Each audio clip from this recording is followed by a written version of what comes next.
This video is sponsored by Card Kingdom. If you click on the link in the description below, it'll take you to their store and they'll know I sent you there.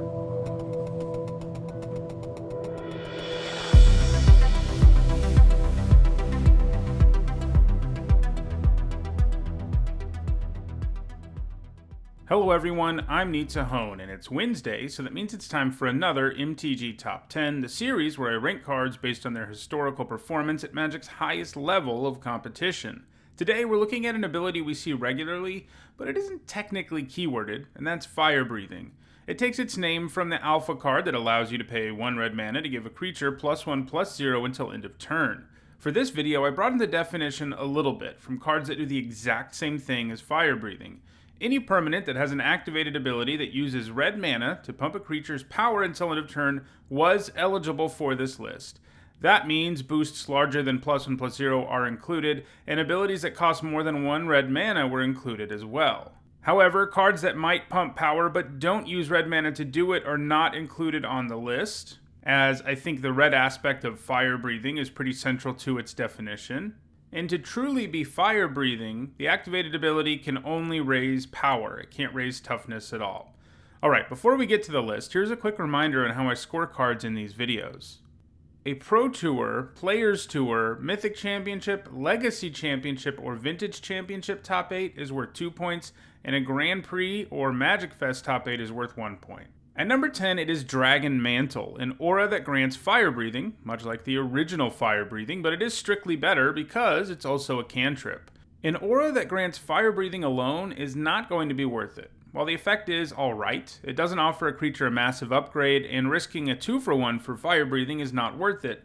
However, Dragon Mantle gets around that by giving you that extra card, which means you will no longer get 2-for-1. It was played in a few different decks in Standard. This included heroic decks, which were aggro decks that like to target their heroic creatures, and the Mantle would give you heroic triggers, increasing its value even more. It was also played in Jeskai Ascendancy combo decks, where it was part of the deck's win condition. The deck combined the Ascendancy with Mana Dorks, seeking to produce a boatload of mana when your creatures untap every time. You could combine the Ascendancy with Retraction Helix and the Mantle to draw your entire deck, at which point you could win the game. It was also played in red deck wins in Standard.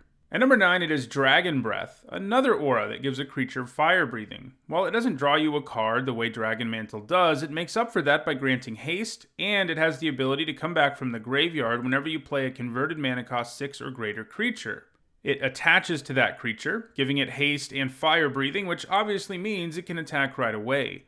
Dragon Breath is actually part of a cycle of auras from Scourge that grant different bonuses, but all of them come back from the graveyard when a big creature enters the battlefield on your side of the table. Like Dragon Mantle, Dragon Breath results in some quick combo kills. It's at its best in decks that cheat huge creatures into play early because it lets your massive creature attack right away, often winning the game immediately. In Extended, it was played in a deck that dumped your whole deck into the graveyard and then reanimated a Sutured Ghoul. Because you have the Breath in the graveyard along with the rest of your deck, it comes back and the Ghoul can swing for lethal immediately. It has the most points in Vintage, though, where it is played in Oath of Druids decks, which seek to cheat Emrakul or Gristlebrand into play, and you can see how the Breath on either of those is pretty devastating.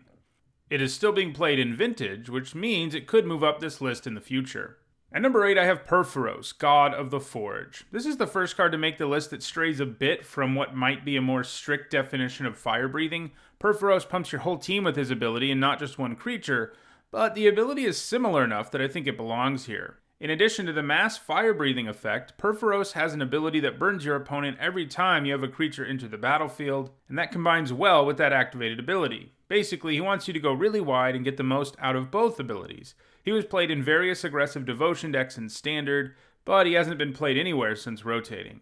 At number 7, it is Avaraxx. A 5-mana 3/3 with haste and Firebreathing for 1 generic and a red would not be a great card no matter what era of Magic we're talking about. However, Avaraxx comes with some real upside. He's one of those collect-em-all cards. In other words, he pays you off for having additional copies of him in your deck. If you add draw a card to a 5-mana 3/3 with Firebreathing and haste, you're now getting into some pretty attractive territory.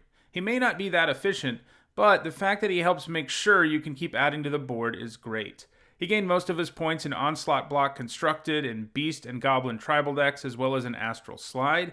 He also earned 1 point in Standard in a mono-red land destruction deck. At number 6, it is Fledgling Dragon. So Dragons frequently have fire breathing, which, makes sense because they breathe fire. However, Fledgling Dragon is actually the only dragon to make this list, which is not something I would have guessed. Fledgling Dragon starts out as a 4-mana 2/2 with flying, and that is not pretty, but when you get Threshold going, it becomes a 4-mana Shivan Dragon, having the exact same stats and fire-breathing ability of that iconic dragon, and that's pretty fun flavor-wise. It was played in mono-red aggro decks in Extended, and it also has a single point that came in a Legacy Threshold deck. At number 5, it is Fire Drinker Satyr. 1 mana, 2/1s usually manage to see play in block and or standard because there's usually a mono-red aggro deck around, and that is true for the Satyr. He might come with some very real downside, damaging you when he gets damaged, like Jackal Pup from the days of yore, but he also brings great stats for 1 mana and a fire-breathing ability, which, also damages you, but hey, if you're in a mono-red aggro deck, you don't really care about your life total, right? Unsurprisingly, all of the Satyr's points came in standard mono-red decks. At number 4, it is Lightning Berserker, who is really all about fire breathing. That's basically all it does. A regular 1 mana 1/1 with fire breathing isn't going to be that good, but the dash mechanic on the Berserker makes it so that it is basically a fireball to your opponent's dome in many situations, since it can come down and swing right away against an opponent who isn't prepared. Lightning Berserker was primarily played in mono-red aggro and red-green aggro while it was in standard. At number 3, it is Wildfire Emissary. A 4-mana 2/4 with fire breathing for 1 generic and 1 red isn't awesome, but this also brings protection from white to the table, which means against some opponents, it's difficult to block or deal with in any way. It was originally printed in Mirage, but got a reprint as a time-shifted card in Time Spiral. Both runs through block and standard. It was a sideboard card in red aggro decks. It played a very different role in Extended, though, where it was featured as a mainboard card in various control decks at Pro Tour Chicago in 1997. The Extended of 1997 featured lots of powerful white cards, like Swords to Plowshare, and white creatures were good too, including White Knight and Order of Lightbur. It also has 4 toughness, putting it out of range of most non-white removal in the format too, so Wildfire Emissary was great for that metagame, as evidenced by the 8 points it managed at that Pro Tour alone, but it never put up any more points in Extended. At number 2, it is Inferno Titan. He's part of a cycle of Titans, all of whom have an ability that triggers when they enter the battlefield and when they attack.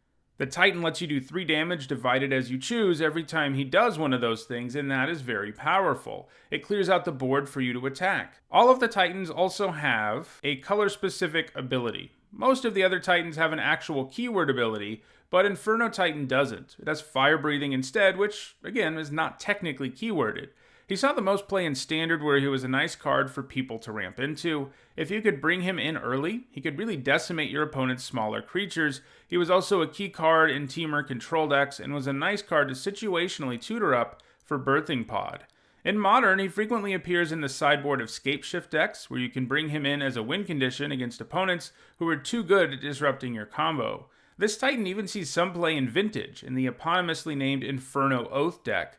This is an Oath of Druids deck, which looks to give the opponent's creatures with Forbidden Orchard, and then can tutor up the Titan with the Oath of Druids, at which point you get the Titan into play and kill the creature tokens that your Orchard made. This all allows for a turn 2 Titan, and if your opponent doesn't find a way to kill it, well, they're going to be dead in a hurry. Inferno Titan is likely to continue to add to its score in the future, but it's unlikely to ever catch the number 1 card on this list, which is Pia Nalar. She only provides fire breathing for artifact creatures, but that isn't a huge restriction when she brings a Thopter token with her to the battlefield. Pia just gives you a lot for 3 mana, including 3/3 worth of stats, and the ability to sacrifice artifacts to make creatures unable to block, in addition to that artifact fire breathing effect. She was played a ton in standard aggro decks that had artifact sub-themes as a result of a plethora of powerful vehicles and other artifact synergies. She has not yet gained any points outside of Standard, but she is being played some in Pioneer and could add to her score in the future. Even if she doesn't add to her score though, Pia has a pretty huge lead on Inferno Titan. Well, that does it for this MTG Top 10. If you enjoyed this video, don't forget to like it and share it so that others can enjoy it too. If you want to make sure you catch future MTG Top 10s, don't forget to subscribe. And if you need to catch up on the almost 300 other Top 10s I've already done, you should see the playlist on your screen now. Thanks for watching.